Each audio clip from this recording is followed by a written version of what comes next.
আজকের আলোচনায় স্বাগত।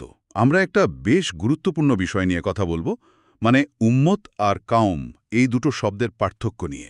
হ্যাঁ, এই শব্দ দুটো কিন্তু প্রায়ই গুলিয়ে ফেলা হয়। ঠিক তাই, কিন্তু এদের অর্থ বেশ আলাদা। আমাদের আজকের আলোচনার ভিত্তি হল উম্মত ও কাউম, অর্থ ও পার্থক্য, শিরোনামের একটা লেখা। তো লক্ষ্য হল এই ধারণা দুটোকে একটু পরিষ্কার করা। অবশ্যই, চলুন শুরু করা যাক। আচ্ছা, তাহলে প্রথমে আসি কাউম শব্দটায়। এই যে কাউম বা কম, এর মানেটা আসলে কি? দেখুন, কাউম বলতে সাধারণভাবে বোঝায় একই বংশের, একই জাতির, মানে একই পরিবার বা গোত্রের মানুষ। একটা জনগোষ্ঠী আর কি। আচ্ছা। কিন্তু এখানে একটা জরুরি বিষয় হল, কাউমের সঙ্গে ধর্ম বা ইমানের সম্পর্ক থাকতেই হবে এমন কোনো কথা নেই। ও আচ্ছা, মানে একই কাউমের ভেতর বিশ্বাসী অবিশ্বাসী সবাই থাকতে পারে। একদম থাকতে পারে। এটা মূলত একটা জাতিগত বা গোষ্ঠীগত পরিচয়। বিশ্বাসের জায়গাটা এখানে প্রধান না। এটা আসলে গুরুত্বপূর্ণ পয়েন্ট। কোনো উদাহরণ আছে কি যেটা এই বিষয়টা সহজে বুঝতে সাহায্য করবে? হ্যাঁ, খুব ভালো একটা উদাহরণ আছে। ধরুন, হজরত নূহ আলাইহিসসালামের ঘটনা। পবিত্র কোরআনে তো এর উল্লেখ আছে। হ্যাঁ, আছে তো। যেমন ধরুন সূরা আল আরাফ, আয়াত 59। সেখানে বলা হচ্ছে, ওয়ালাকাদ আরসালনা নূহান ইলা কওমিহ। আমি নূহকে তার কওমের কাছে পাঠিয়েছিলাম। আচ্ছা। এখানে দেখুন, আল্লাহ বলছেন তিনি নূহকে তার কাওম বা জাতির কাছে পাঠিয়েছিলেন। কিন্তু আমরা তো জানি যে তার কওমের বেশিরভাগ লোকই কিন্তু ঈমান আনেনি। ঠিক, তারা তো তাকে প্রত্যাখ্যান করেছিল। হ্যাঁ, ঠিক তাই। তো এটাই প্রমাণ করে যে কাউম শব্দটা আসলে জাতি বা জনগোষ্ঠী বোঝাতে ব্যবহৃত হয়, বিশ্বাসের ভিত্তিতে গঠিত কোনো দল নয়। উদাহরণটা খুব পরিষ্কার। তাহলে কাম যদি বংশ বা জাতিভিত্তিক হয়, তাহলে উম্মাত বা উম্মা সেই শব্দটা কিভাবে আলাদা? এর মানে কি? উম্মত শব্দটা, মানে এর ধারণাটা কিন্তু বেশ ভিন্ন।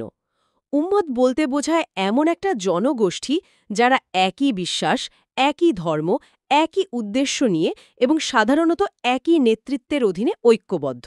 ও, তার মানে এখানে বিশ্বাসের সম্পর্কটা সরাসরি। একদম, উম্মতের সম্পর্কটা সরাসরি ধর্ম আর ঈমানের সাথে। সাধারণত একজন নবীর অনুসারীদেরকেই তার উম্মত বলা হয়ে থাকে।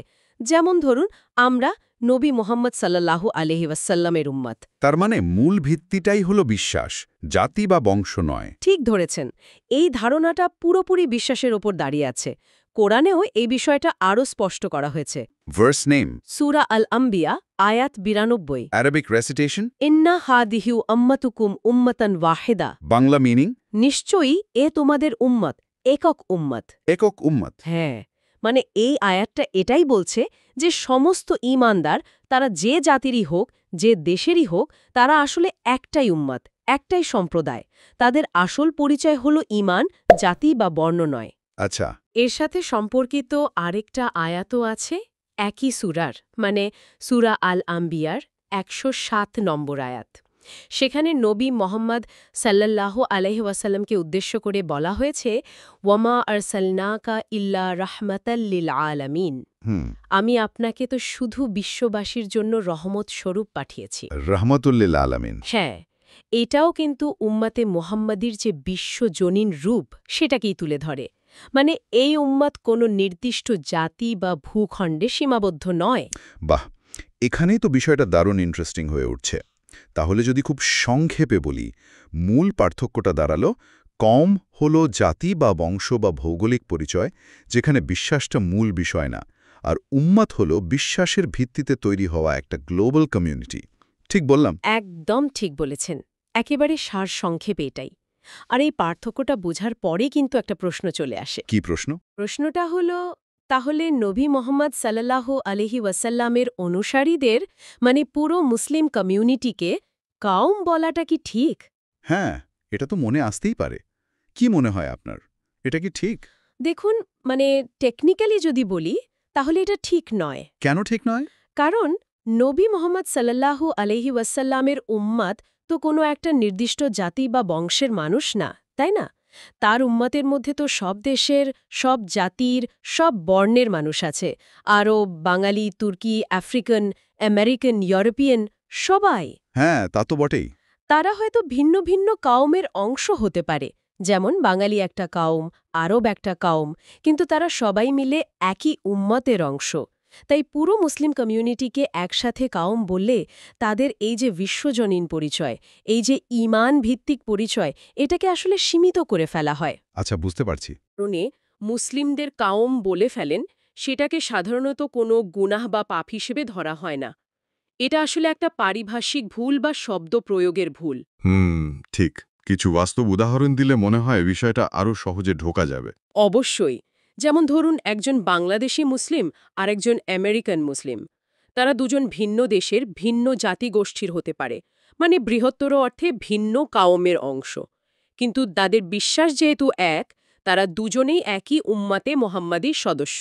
ঠিক। আবার অন্যভাবে ভাবুন, একজন বাঙালি মুসলিম আর একজন বাঙালি যিনি মুসলিম নন, তারা দুজনে কিন্তু একই জাতি বা কাউমের অংশ, বাঙালি কাউম। কিন্তু বিশ্বাসের ভিন্নতার কারণে তারা একই উম্মতের সদস্য নন।